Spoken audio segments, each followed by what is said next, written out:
Hi ಎಲ್ಲರಿಗೂ, ಇದು Monday mini log. ಇವತ್ತು ನನ್ನ ಮಗ ಬೇಗನೆ ಇದ್ದಿದ್ದ, ಸೊ ಮನಗಿಸ್ಬಿಡೋಣ ಸ್ವಲ್ಪ ದಿನ. ಸ್ವಲ್ಪ ಮನಿಕೋತಾನೇನೋ ಅಂದರೆ ನೋಡಿದ್ರೆ ಮನಗದೇ ಇಲ್ಲ ಅಂತಿದ್ದ. ನೀನು ಸುಮ್ಮನೆ ಮಾತಾಡಿ ಮನಿಕೋ ನೀನು.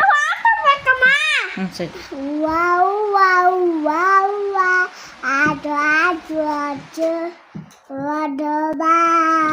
ಇವ್ನು ಎಷ್ಟು ಮಾಡಿದ್ರು ಮನ್ಕೊಳಲ್ಲ. ಸರಿ ಬಿಡು, ಇನ್ನು ಕೆಲಸ ಮಾಡ್ಕೊಳ್ಳೋಣ ಅಂತ ನಾನು ಬಂದೆ. ಅವ್ರಿಗೆ ಮಕ್ಳಿಗೆಲ್ಲ ಹಾಲು ಕಾಯಿಸ್ಕೊಟ್ಟು ನಾನು ಕಾಫಿ ಕುಡ್ಬಿಟ್ಟು ಹಂಗೆ ಬಾಗಿಲಿಗೆ ನೀರು ಹಾಕೋಣ ಅಂತ ಬಂದೆ. ಲೈಫಲ್ಲಿ ಇದೊಂದು ಮಾತ್ರ ನೆನಪಿಟ್ಕೊಳ್ಳಿ, ಯಾರ ಜೊತೆ ಎಷ್ಟು ಮಟ್ಟಿಗೆ ಇರಬೇಕು ಅಷ್ಟರ ಮಟ್ಟಿಗೆ ಮಾತ್ರ ಇರಬೇಕು. ಅದನ್ನ ಬಿಟ್ಟು ಎಲ್ಲರೂ ನಮ್ಮವರೇ ಅನ್ಕೊಂಡು ನಾವು ಒಳ್ಳೇದನ್ನ ಮಾಡೋಕೆ ಹೋದ್ರೆ ಕೊನೆಗೆ ನಾವೇ ಕೆಟ್ಟೋರು ಹೋಗ್ತೀವಿ.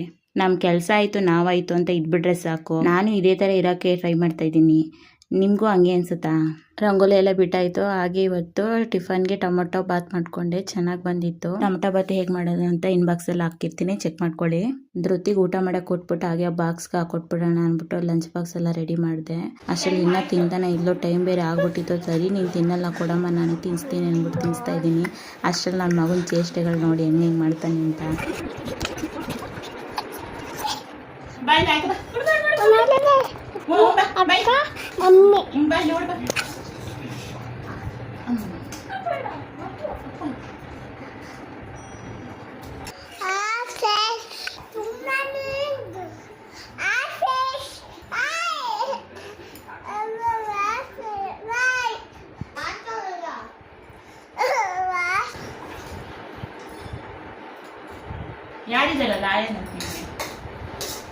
ಧೃತಿನ ಸ್ಕೂಲ್ಗೆ ಬಿಟ್ಬಿಟ್ಟು ಬಂದ್ಬಿಟ್ಟು ಹಾಗೆ ಅಷ್ಟರಲ್ಲಿ ನಮ್ಮ ಮಾವ ಬಂದ್ಬಿಟ್ಟಿದ್ರು. ಅವ್ರಿಗೂ ಟಿಫನ್ ಹಾಕೊಡ್ತಿದ್ದೆ.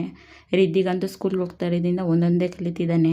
ಹೇಳೋದು, ಬಾಯ್ ಹೇಳೋದು, ಗುಡ್ ಮಾರ್ನಿಂಗ್ ಹೇಳೋದು, ಸರಿ ಹೇಳ್ತೀನಿ ಅನ್ನೋದು, ಏನಾರು ಒಂದು ಹೇಳ್ತಾನೆ ಇರ್ತಾರೆ. ಸ್ಕೂಲಿಂದ ಬಂದ ತಕ್ಷಣ ಮಾತು ಬರ್ದಿದ್ದಾಗ ಅಯ್ಯೋ ಯಾವಾಗ ಮಾತಾಡ್ತಾರೆ ಅನ್ಸುತ್ತೆ. ಮಾತಾಡೋಕೆ ಸ್ಟಾರ್ಟ್ ಮಾಡಿದ್ರೆ ಅಯ್ಯೋ ಇವ್ರು ಯಾವಾಗ ಮಾತಾಡೋದು ಸ್ಟಾಪ್ ಮಾಡ್ತಾರೆ ಅನ್ಸುತ್ತೆ, ಅಷ್ಟು ಮಾತಾಡ್ತಾ ಇರ್ತಾರೆ. ಇನ್ನು ನಾನು ಸ್ನಾನ ಎಲ್ಲ ಮಾಡ್ಕೊಂಡು ಹೂವು ಕಟ್ಬಿಟ್ಟು ದೇವ್ರಿಗೆ ಪೂಜೆ ಮಾಡೋಣ ಅಂತ ಪೂಜೆ ಮಾಡ್ಕೊತಾ ಇದ್ದೆ. ಹಾಗೆ ಟೊಮೊಟೊ ಬಾತೆಲ್ಲ ಆರೋಗ್ಬಿಟ್ಟಿತ್ತು. ನಾನು ತಿನ್ನೋಷ್ಟರಲ್ಲಿ ಅಕ್ಕಿನೇ ನೆನೆಡೋಣ ಅಂದ್ಬಿಟ್ಟು ನೆನೆಯಿಟ್ಟೆ. ಅಷ್ಟರಲ್ಲಿ ಬಿಸಿ ಆಗಿತ್ತು. ಬಾತನ್ನು ಹಾಕೊಂಡು ತಿಂದೆ, ತುಂಬ ಚೆನ್ನಾಗಿ ಬಂದಿತ್ತು. ಈ ಪಲಾವ್ ಐಟಮ್ ಎಲ್ಲ ಬಿಸಿ ಬಿಸಿ ತಿಂದ್ರೇ ಅದು ರುಚಿ ಗೊತ್ತಾಗೋದು.